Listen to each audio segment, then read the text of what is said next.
Hey, what's up guys, it's Arun, and today I've got a more casual video for you. I'm just going to be discussing whether or not you should upgrade your CPU if you want to get an RTX 3000 series graphics card. It's a really hot topic right now, and a lot of you guys are probably looking around to see if there's any information out there. From what I can tell, there's really not that much. So today I want to kind of shed a little bit of light on that and see if I can give you my opinion as far as this goes. Now, this is a much more casual video than I usually make. I don't have a script with me or anything of that sort, so I'm just going to kind of talk off the top of my head. So if I'm a little bit lost, please bear with me as I try and cover these topics. Before we begin, I just want to say that these are my opinions, and by no means am I professional in this industry, but I have tested out a lot of computers, so I'm just going to try and shed my light as far as that goes. So if you're anything like me, you're probably really keen on buying one of these RTX 3000 graphics cards, and your computer is probably quite cheap. It's probably about $1,000 to $500. My computer I spent about $1,100 on. I've got an i7 6700K and a GTX 1080 inside, and if you're like me, you probably want to know whether or not you need to upgrade that CPU of yours in order to get some good performance out of the 3000 series graphics cards. So before I start talking about which chips will work well and which ones will probably start bottlenecking your graphics card, I want to just cover one simple fact.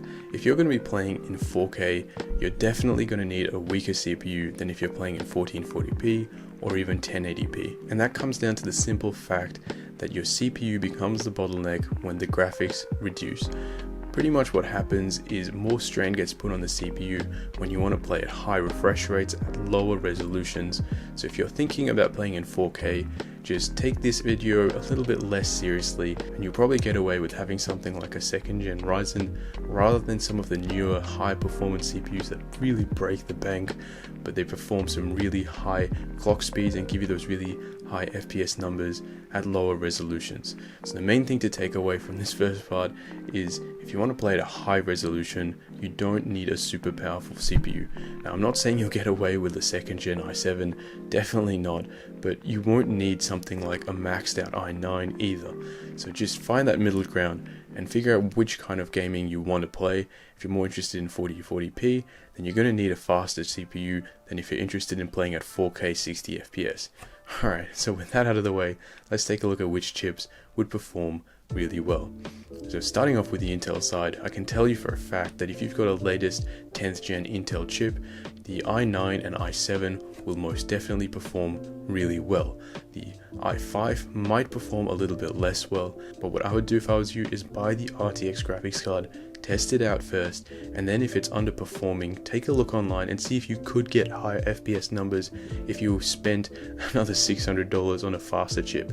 And if you do, then I would think about upgrading it. But don't just go out and spend a huge amount of money just because you want to get the best performance on day one. Be a little bit careful with your money and see what happens in the industry over the coming few weeks, and if you need to upgrade your CPU. Same thing I'd really say with the 9th gen series. If you've got an i9 or an i7, you're going to be completely fine. The i7 might be getting a little bit closer to becoming a bottleneck, but the i5 I definitely would stick away from, and the i3 of course, you could play with it, but you're going to have a lot less FPS than if you had some of the faster chips. Again, if you're thinking about 1080p 144Hz, you don't even need to think about an RTX graphics card. You can easily get away with something like an RTX 2070 without thinking about the 3000 series. So you just have to kind of work out what you want to do with it. For me, I'm thinking about playing in 1440p 144Hz, so for me, I'm probably going to need something like a 9th gen i7 or a 9th gen i9. So just keep that in mind. As far as 8th gen goes, I would probably think about upgrading if you're thinking about getting around 240Hz, and same with anything below that.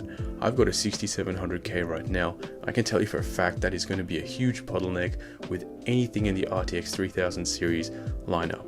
And I know this for a fact because when I put in my GTX 1080, I see people online getting higher FPS than me with a Ryzen 9.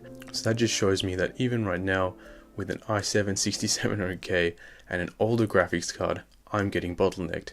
So the i7, you're going to need to upgrade it if you have anything older than I would say 8th gen. Okay, so let's take a shift over to the AMD side. because a lot of people have been buying the AMD chips recently, and for good reason. They're way cheaper and they get way more performance for that price range than the counterpart Intel CPUs. If you've got a 3rd gen Ryzen system, something like a Ryzen 7 or Ryzen 9, you're going to be completely fine with these new graphics cards. Ryzen 5, you're going to be pushing it again. That's pretty similar performance to a 10th gen i5, and you're going to see that you're going to need to test whether or not it works well in your computer, and if you're getting lower FPS, then really consider upgrading that CPU of yours. Unfortunately, I'll probably have to say that the entire 2nd generation of Ryzen CPUs will become a bottleneck in your system. If you're going to be playing in 4K again, you're going to be completely fine with these chips, but if you're thinking about playing 1080p high FPS, then these chips are going to become a little bit of a bottleneck. 1st gen Ryzen, if you want to do it you can, but you're going to be sacrificing a lot of FPS just to stick with that older CPU, and I'll think about upgrading to a 3rd gen Ryzen 5 just because it would give you much more FPS without breaking the bank too much. Alright guys, I know a lot of you guys also have Athlon chips in your computer and 2nd and 3rd gen i7s or i5s. Unfortunately, I'm going to come clean with you guys. It's definitely not worth upgrading to a 3000 series graphics card if that is you.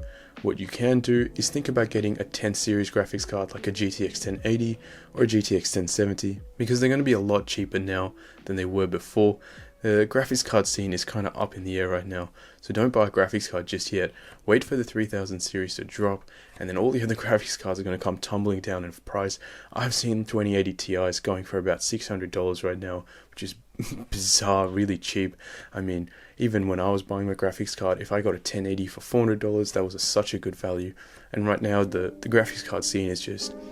prices haven't settled down just yet, I'll put it that way. So if you're thinking about upgrading to a more powerful graphics card, think about getting something a little bit older on the used market, because if you want to get a 3000 series graphics card, you're going to need to get a complementary CPU for it. Anyway guys, I hope you enjoyed this video. It's a bit more casual than before. If you did, be sure to drop a sub down below and let me know what you think in the comment section, and I'll catch you guys in the next one.